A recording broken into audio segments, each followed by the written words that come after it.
Salve saudara-saudari, te iterum videre Patris Allegro, Veritas Liberabit Vos. Nah, pembahasan kita kali ini, ya seperti biasa tentang Protestantisme, adalah pertanyaan seperti ini.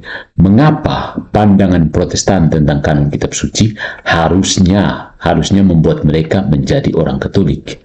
Ya, masuk ke dalam gereja yang satu, Kudus, Katolik, dan Apostolik yang dikepalai oleh Paus Fransiskus sekarang ini. Nah, saudara-saudariku, bagaimana kita mendapatkan Alkitab yang sekarang kita miliki ini, Alkitab yang kita punyai sekarang? Ya, ini adalah pertanyaan kritis dan tentu saja banyak orang Kristen telah mengajukan pertanyaan ini sebelum kita. Salah satu aspek kunci untuk jawabannya adalah kanonisasi, yang berarti pengakuan resmi tentang kitab mana saja yang diilhami secara ilahi dan layak mendapat tempat dalam Alkitab.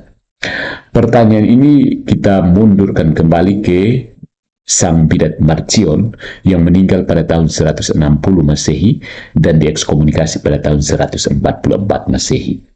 Marcion ini mengusulkan kanon yang hanya terdiri dari 11 kitab, termasuk hanya Lukas dan beberapa surat Paulus.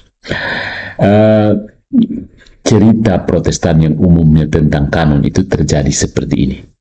Kita memiliki kanon kitab suci karena Roh Kudus membimbing gereja dari waktu ke waktu dan memberikan kearifan yang jelas sehingga gereja dapat mencapai konsensus tentang kitab-kitab apa yang termasuk dalam Alkitab.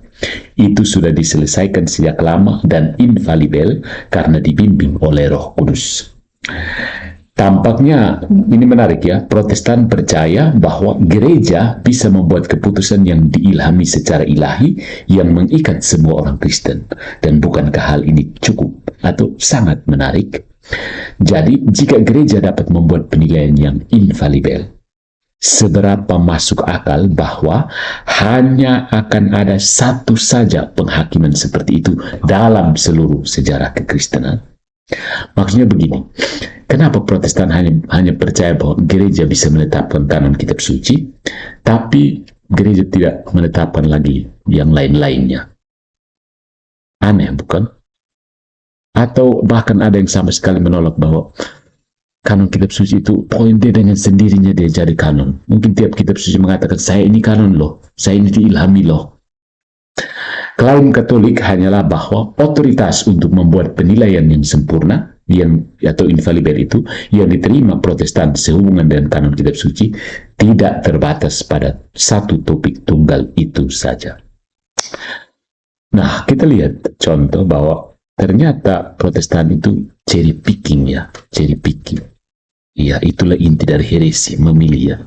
Beberapa orang Protestan juga menerima otoritas konsili ekumenis dalam sejarah gereja. Dimulai dengan konsili Yerusalem dalam kitab Kisah Para Rasul pasal 15, konsili Nicea tahun 325 Masehi, dan seterusnya.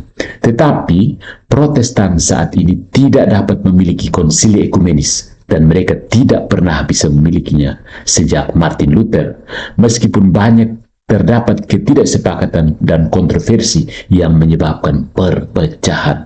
Ya, perhatikan bahwa Gereja Ortodoks Timur juga tidak pernah memiliki konsili ekumenis lagi. Mereka tidak pernah menjelaskan mengapa mereka memilih titik tertentu dalam sejarah untuk mengatakan bahwa setelah tahun tertentu, otoritas gereja untuk membuat penilaian yang infalibel menjadi hilang. Jadi suka-suka sih mereka tetapkan waktunya. Oh, nanti sampai sini, gereja tidak mengikat lagi. Jadi, sebagai kesimpulan, Protestan memang menegaskan bahwa Yesus mendirikan gereja yang dapat membuat penilaian yang infalibel bagi semua orang Kristen.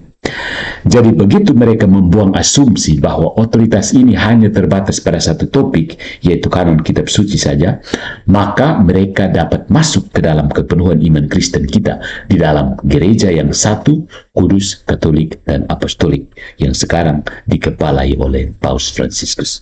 Jadi sekali lagi, teman-teman, saudara-saudaraku yang terpisah, saudara-saudara Protestan, menurut kamu kitab suci itu ditentukan oleh siapa? Banyak yang akan bilang, oh bukan gereja Katolik itu baru bla bla bla bla bla.